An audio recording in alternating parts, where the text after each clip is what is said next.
Salut à tous, on est prêt, 17e jour, 17e défi donc. Et aujourd'hui, je vais parler, donc on va toujours parler des solutions pour lutter contre le réchauffement climatique et pour lutter au fond des choses, pour éviter la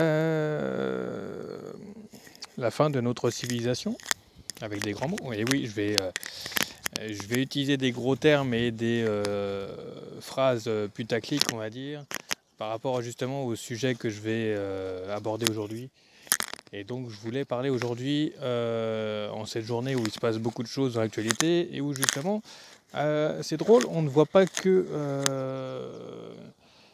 les vraies choses dans les médias, à la télé, sur Internet, etc.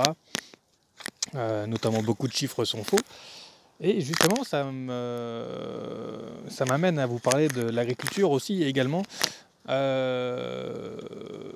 Donc moi je suis agriculteur et je pratique un système agricole qui pour moi est durable.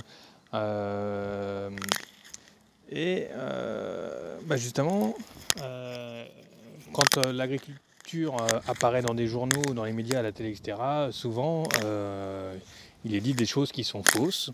Mais comme d'autres sujets, hein, on pourrait parler, pourquoi pas du nucléaire, de la voiture, etc. Aujourd'hui, nous vivons dans un monde où circulent beaucoup d'informations. La plupart de ces informations sont sans doute fausses. Je ne vais pas dire la majorité, parce que je suis incapable de contrôler toutes les informations.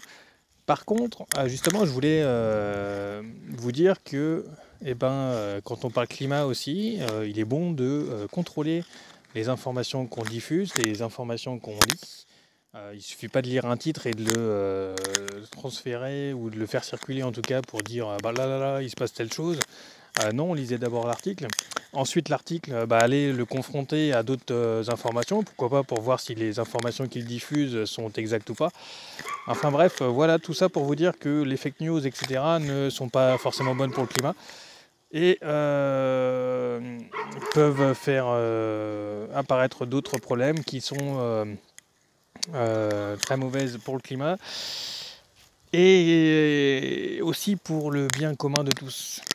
Allez, je vous laisse réfléchir à tout ça et surtout, évitez vous aussi de faire du putaclic. Allez, salut!